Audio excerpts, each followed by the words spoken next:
أعوذ بالله من الشيطان الرجيم بسم الله الرحمن الرحيم الحمد لله رب العالمين والصلاة والسلام على سيدنا ونبينا محمد وأهل بيته الطيبين الطاهرين اللهم صل على محمد وعلى آل محمد. My dear elders, brothers, sisters, Assalamu alaikum wa rahmatullahi wa barakatuh. It's the 27th night of the holy month of Ramadan, the last few days of this holy month. Not only that, but it's also a Thursday night. So in a game of Scrabble, you have a double word score for those of you who play Scrabble. So 27th night is one of the probable nights of Laylatul Qadr. And God also gives us a weekly Laylatul Qadr, which is the night of Thursday. So may Allah give us the tawfiq on this night to be able to make use of this night. And may He make us one of those on whom His mercy descends.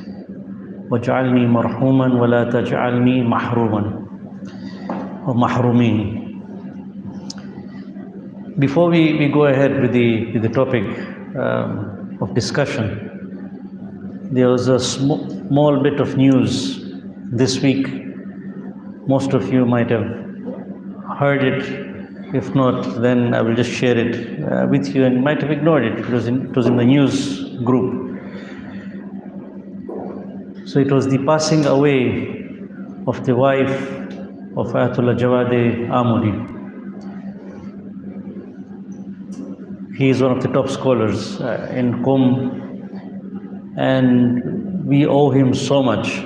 We have quoted him several times. When Sheikh Sakaleshwar was here, he quoted him so many times. He happens to be the teacher of Sheikh Sakaleshwar.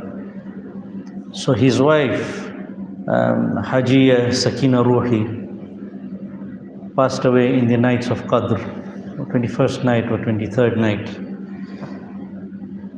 So our condolences go to Ayatollah Jawade Amuli. May Allah give him sabr jameel to be able to bear this loss, inshallah, and may He reward him for his sabr. And may He bless the soul of his wife, inshallah, late wife.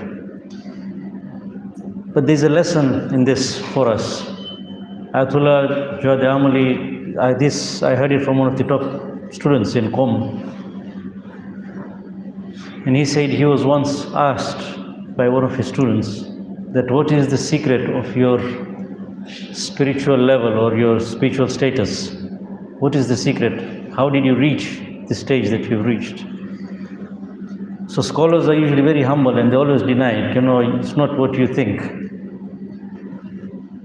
But then he says, probably if I am there, then he recites this verse of Surah Furqan, chapter 25, verse number 74. أعوذ بالله من الشيطان الرجيم ربنا هب لنا من أزواجنا وذرياتنا قرة أعين وجعلنا للمتقين إماما. He says, if you call me Imam al-Muttaqeen, I've reached this stage, it's because of هب لنا من أزواجنا وذرياتنا. It was because of his relationship with his spouse and his children. Only then can you become an Imam al-Muttaqeen.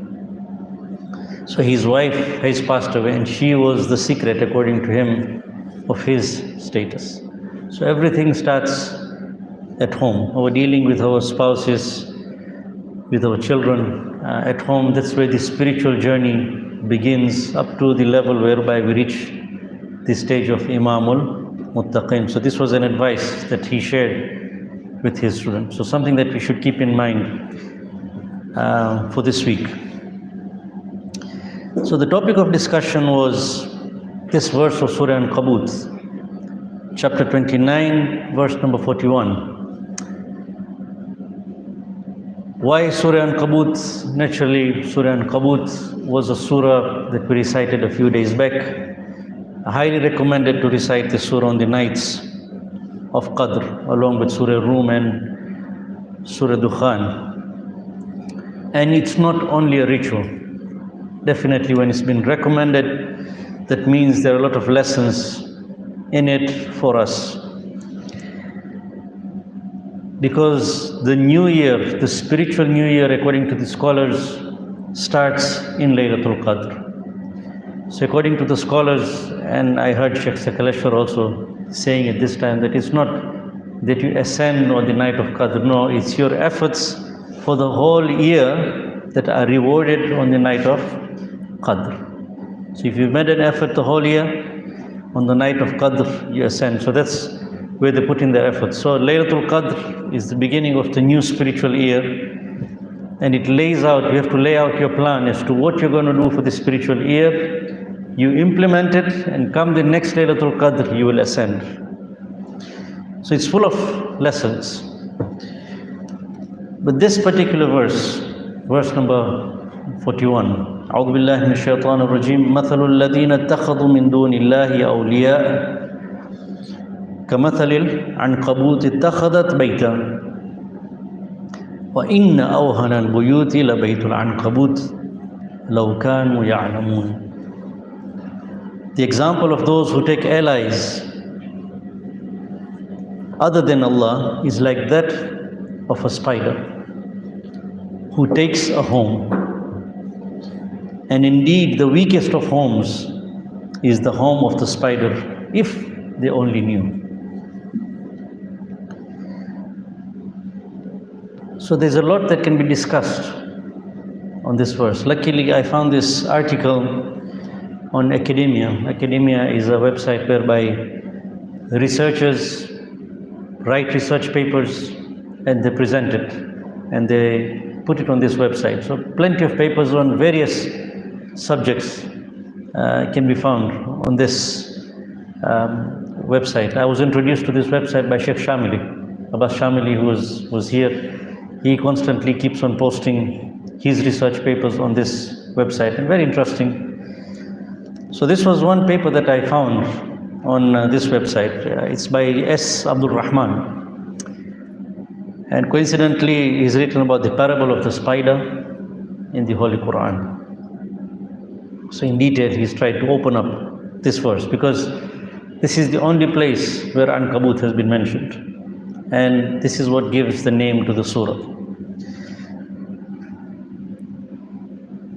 So before we go into the details of the verse, I'm going to follow his methodology. So before we go into the message of the verse, you know the way the Quran is. If you remember the way Sheikh Sakaleshwar described it, there's Lahul Mahfuz, the highest level where Quran is stored with Allah, and how it descends on Laylatul Qadr from the immaterial realm, from the spiritual realm, immaterial realm, to the semi-material, to the physical realm, the descension. So the way the message is stored at those high levels, and then it descends to what we see. So the word spider, or the spider, basically, as much as we see it in the physical Quran that is in front of us, but it holds a very high status, because it is definitely mentioned in those stages also, in the spiritual realms. So we need to look at this insect. So there's a formula which I had heard from Sheikh Murtada Al-Dina. He says, when we want to swear, or when we want to promise, or we want to give our oaths a weight, we take the name of Allah. Because the way we look at Allah, the greatness of Allah, that when Allah talks about somebody, so when God swears by something, for example, wal fajr, wal layalin ashr, when God swears by something, wat teeni was zaytun, that thing becomes important now, because God is swearing by that. So the greatness, Allah with all His greatness is swearing by that, so automatically that thing becomes important. So when a spider, Ankabut, has been mentioned in the Holy Quran, definitely there is something in this insect that needs to be studied. along with the other insects that have been mentioned, Nahl, the bee, the ant. There's something special in these creatures that have to be studied. So there are almost 30,000 species of spiders that have been identified by scientists. And they range in size from less than a millimeter to up to 90 millimeters. So 9 centimeters wide spiders have been identified. So 30,000 species varying in size. The beauty about these creatures is they can be found anywhere from sea level to up to 5,000 meters above sea level. 5,000 meters is high, Kilimanjaro almost, the peak. So it's an insect that is found in all habitats, and that's why God has used this insect as a parable to explain something that He wants to tell us. Because everybody would know what a spider is.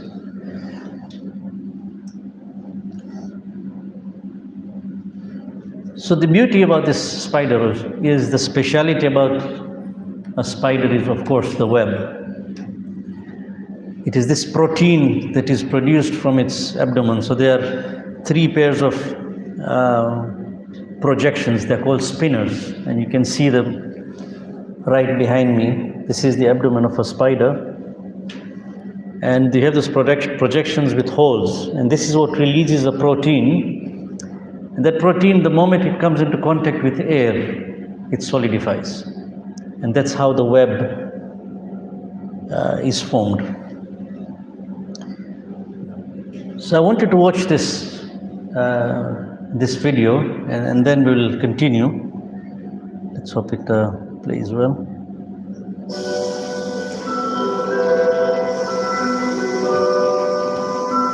Like a real-life spider woman, she sprayed strands of silk in one long, continuous flow.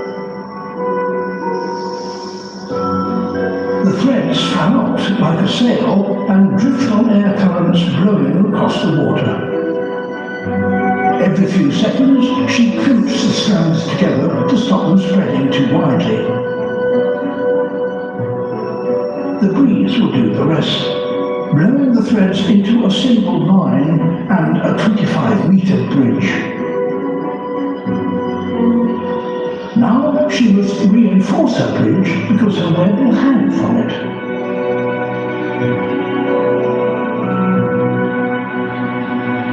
But there's something bouncing the line at the other end. Another Darwin spider is trying to take advantage of her hard work.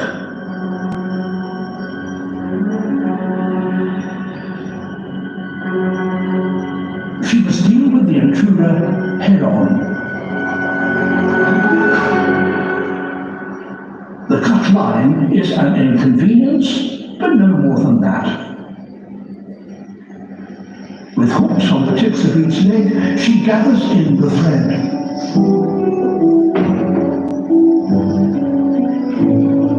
It won't go to waste, as she'll eat it later.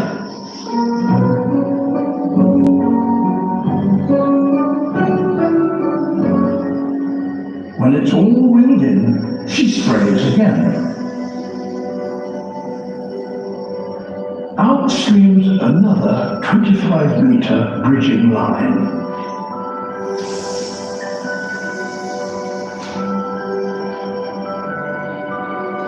How a spider, no bigger than the thumbnail, can produce so much silk so quickly has baffled scientists. And it's no ordinary silk. It's the toughest natural fibre on the planet, tougher than steel. And it needs to be tough to span the wide river. With the bridge taut and the ground anchor in place, it's time to construct her trap.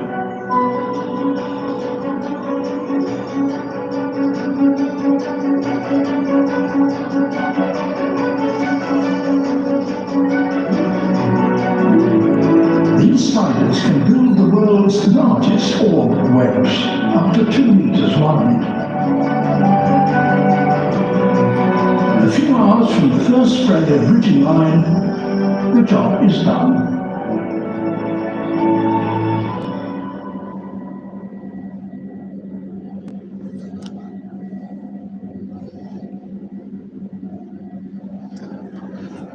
صلوا على محمد وآل محمد.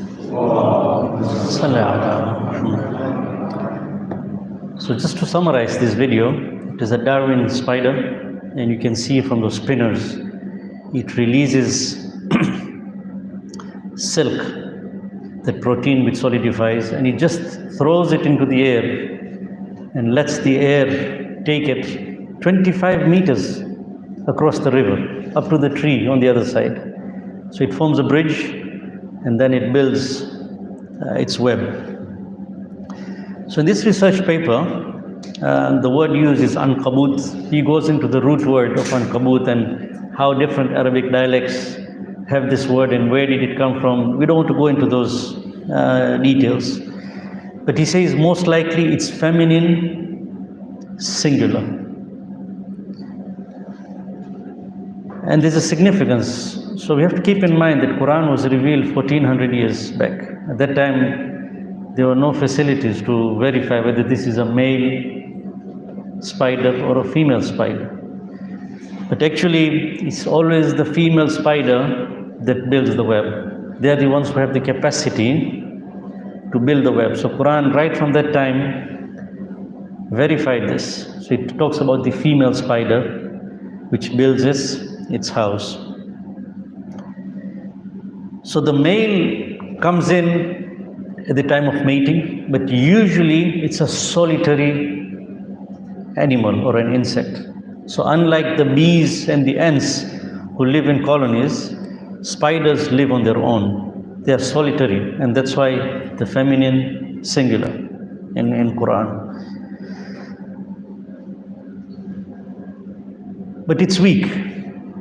So this verse talks about the fragility, or how weak this spider web is. But there's a very subtle point here, which S. Abdul Rahman picks up.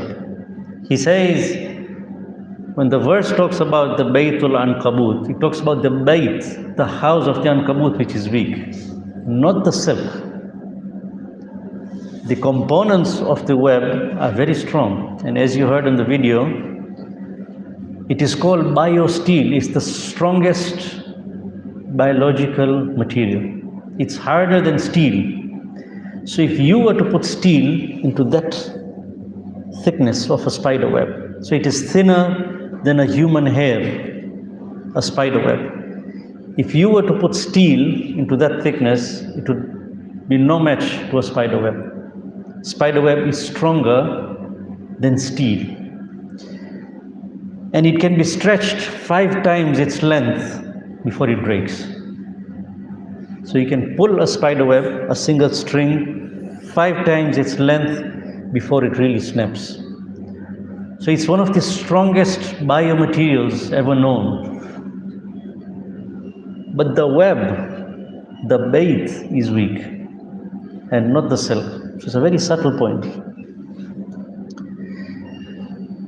Not only that, but there's another point he brings up. So physical weakness, yes, the web itself is not very strong. So when it exposes the spider, we'll come to that later on. But he talks about spiritual weakness also. Why spiritual weakness?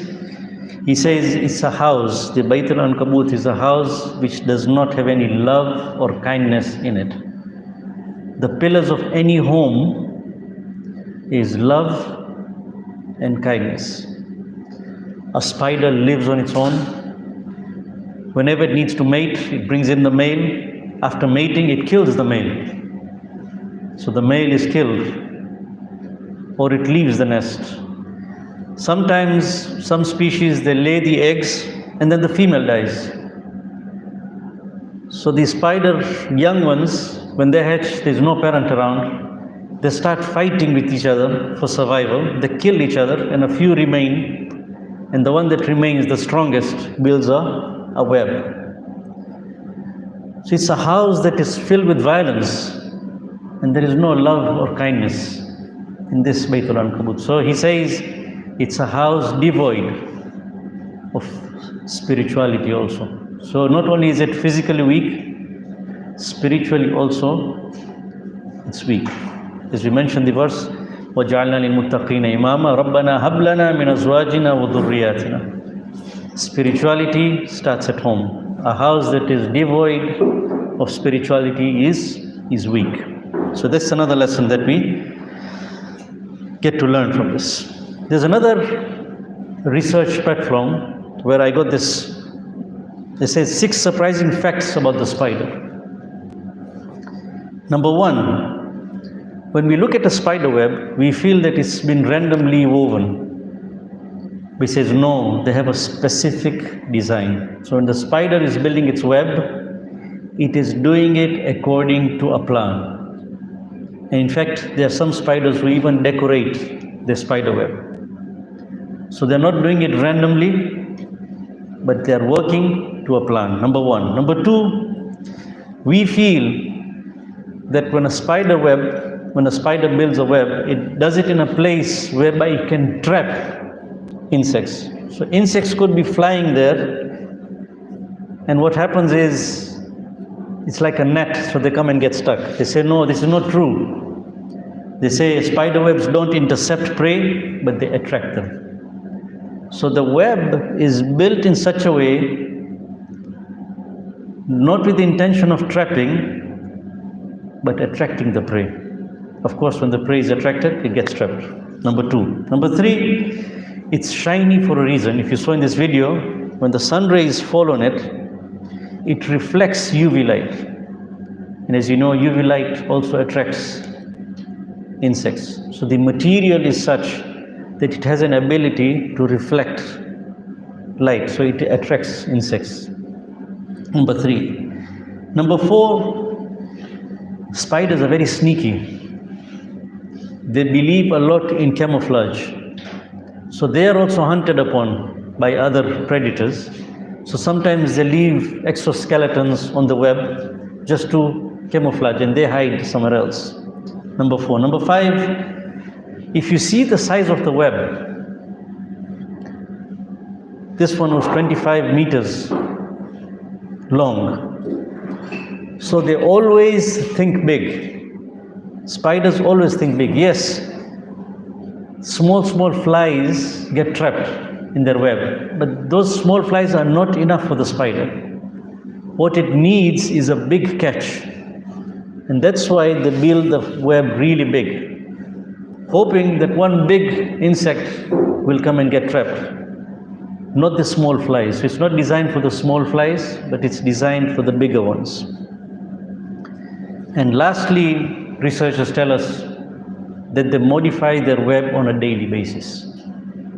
So they're always improvising on a daily basis. So once a web has been done, on a daily basis, they go over the web, they repair it, they build some more, and it's always expanding, it's always modified. So these are 6 points which I want you to keep in mind. We'll come to the discussion point later on.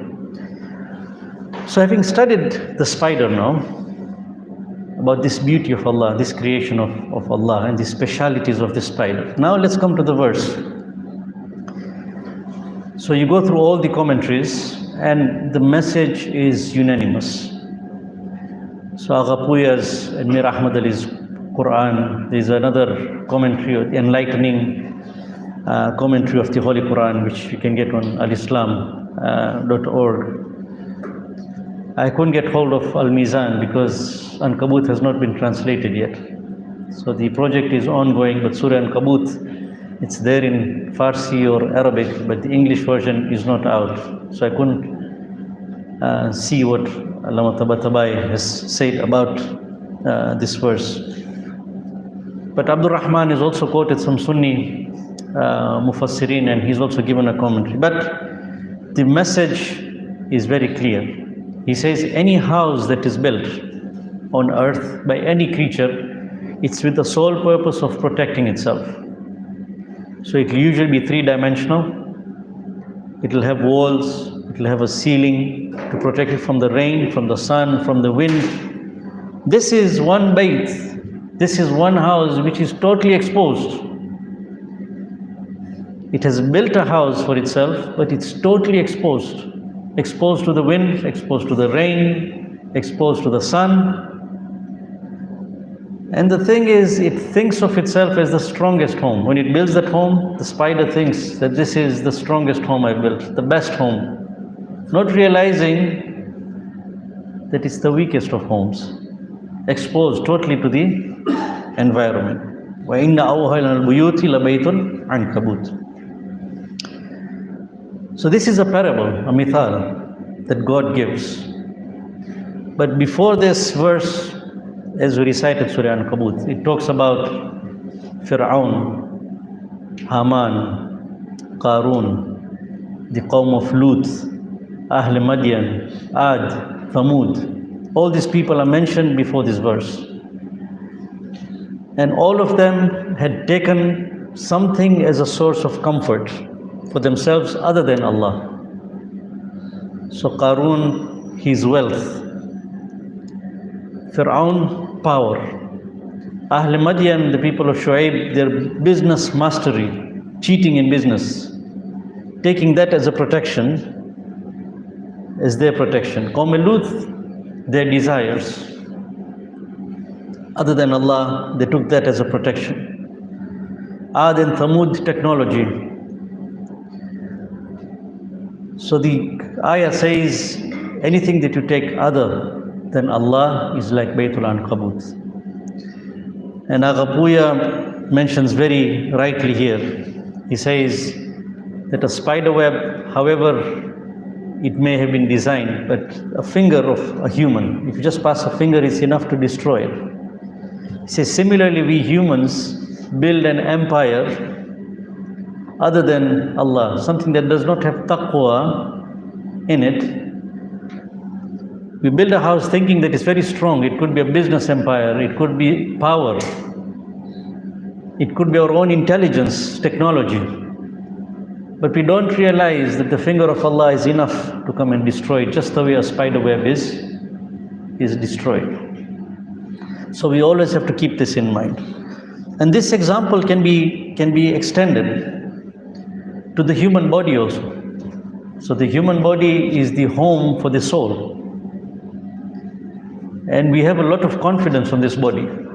Oh, we could be going to the gym, and so much of faith and confidence, and we take this body for granted. And this COVID that came in was a big lesson for us. How were we scrambling, hiding in our homes or running, looking for refuge for something that we couldn't even see, against something that we couldn't even see, the virus. That's how volatile we are. People falling down, heart problems, strokes, accidents. We are so fragile. It's like Baytul Ankabut. So we have to be thankful and use this body for the right thing. Not only power, money, but our ibadah.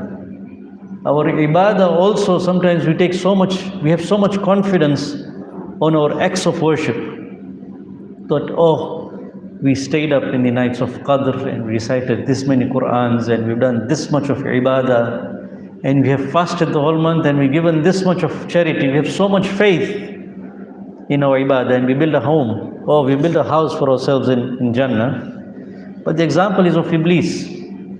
Scholars tell us there is nobody who can worship like Iblis. None of us will be able to worship like Iblis. Yet one act of disobedience, Baytul Ankabut, gone. Whatever he had built over a period of 6,000 years, gone. So it's not only physical things, but our ibadah also. So there's a small formula that I heard from Sheikh Shumali here. He says, your hardships are worthier than your acts of worship. Your hardships are worthier than your acts of worship. Sometimes when we worship Allah, we have so much faith on it that, we've done so much. But for that worship to be accepted and for it to be protected, it takes so much. While an act of hardship, be it a death, be it sickness, all you have to do is just have patience. you have patience, that ibadah is accepted. That hardship is accepted from Allah and God rewards you for it. So our hardships are worthier than our acts of worship. And of course, then we can come to the hidden shirk that Sheikh Sakaleshwar talked about, which is very scary. The subtle, yes, we may do everything, but then you always have that hidden shirk lurking. What was our true intention? What were we doing it for? That is also another Baytul, a very fragile home that we are building for ourselves that we may think of, and it can get destroyed with a simple act.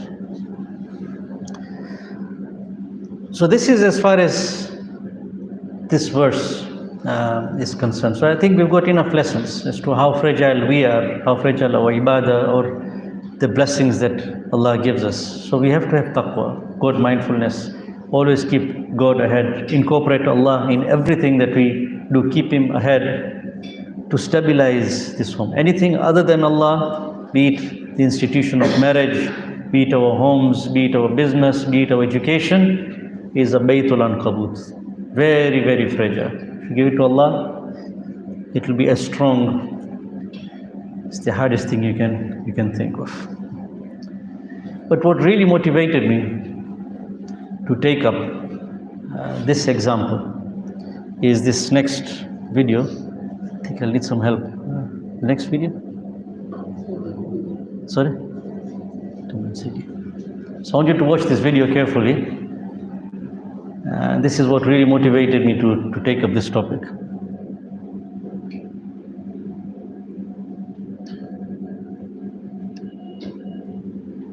It is with subtitles. نقدمه لشعبنا المظلوم في فلسطين المحتلة ولشعوب أمته.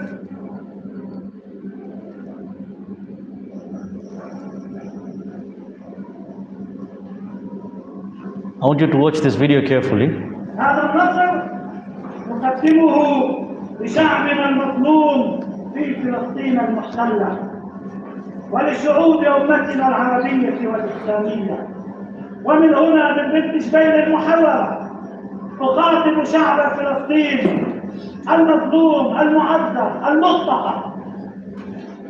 يا شعبنا في فلسطين، مصيرك بيدك، مصيرك بيدك. عودك تستطيع أن تستعيدها بإرادتك، بخيال عز الدين القسام، بدماء فتح الشقاقي ويحيى عياش. يمكنك أن تستعيد أرضك دون أن يمن عليك هذا الصهيوني بضروب هنا أو قرية هناك. يمكنكم أن تعيدوا أهلكم إلى ديارهم بفخر واعتزاز دون توسل لأحد. أنتم تستطيعون أن تستعيدوا أرضكم وحقوقكم المشروعة حتى ولو تخلى عنكم كل العالم.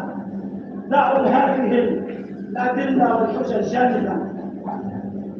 إن طريق فلسطين يا شعب فلسطين، إن طريقكم إلى الحرية هو طريق المقاومة والانتفاضة، المقاومة الجادة والانتفاضة الحقيقية.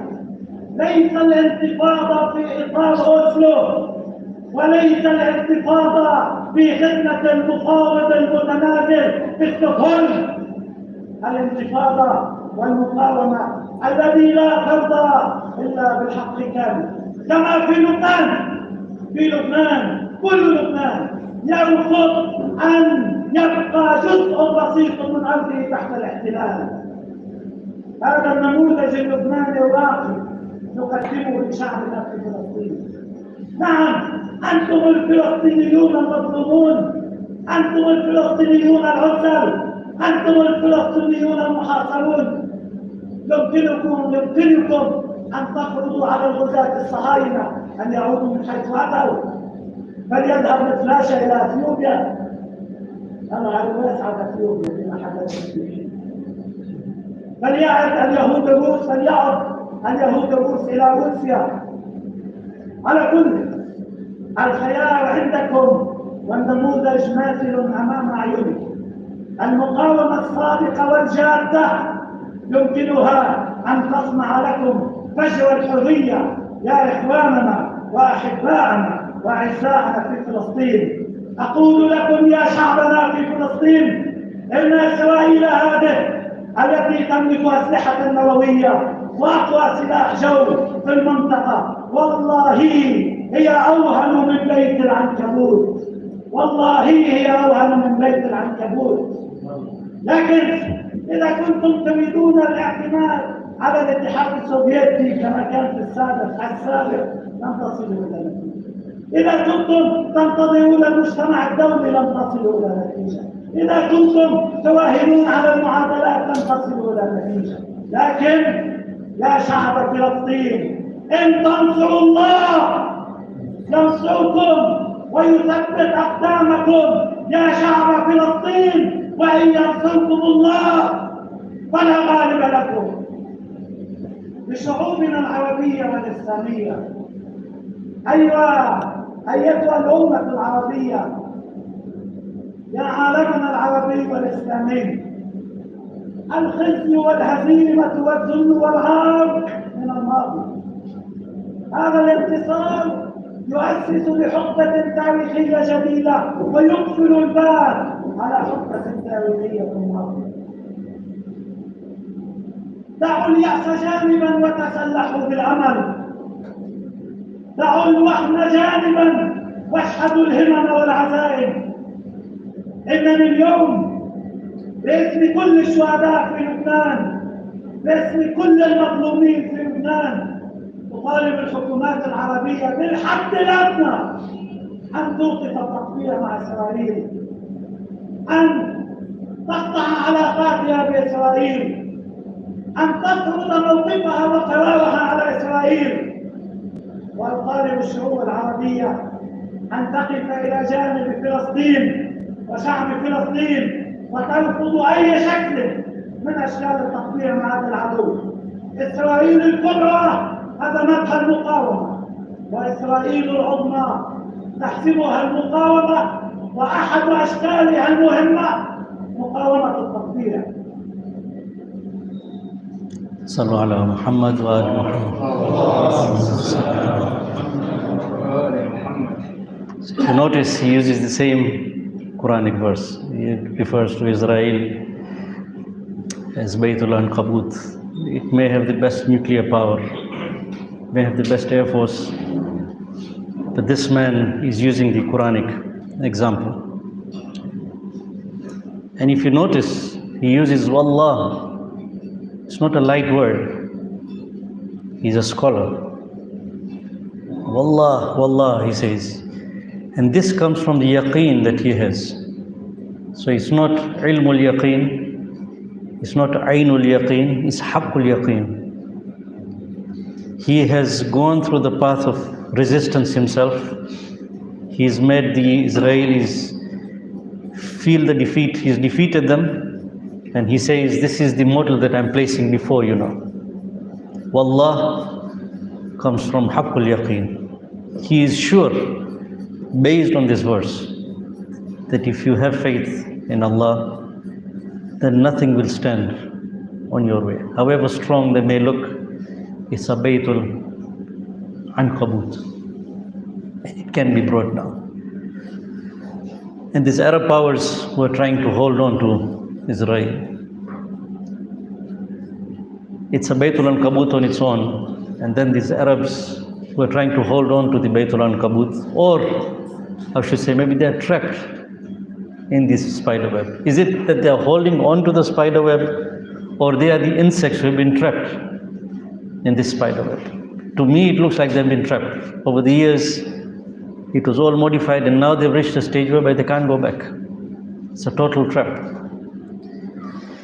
So we need to be aware of what is happening around the world and relate it to the Quranic messages that we have, and always look up to these people who have stood up, support them in whatever way we can. The least we can do is tomorrow there's a procession for them, our brothers in Palestine, the resistance we need to give them support. There's going to be a blood donation drive. We participate in that. Whatever little way, our du'as should always be for them, because the path is very clear now. There's a Quranic path which describes this empire as a house that is devoid of love, like a spider web. It's just full of crime. And we have a choice. We want to stand with them, we want to stand against them. We have to make a choice today and act according to it, inshallah. May Allah give us the tawfiq to be able to understand what is happening in the world and take the right stance in our lives. Allahumma arina al-haqqa haqqa warzuqna ittiba'ah wa arina al-batila batila warzuqna ijtinabah ولا تجعل عليه متشابها فاتبع هوى بغير هدى منك يا أرحم الراحمين إن الله وملائكته يصلون على النبي يا أيها الذين آمنوا صلوا عليه وسلموا تسليما اللهم صل على محمد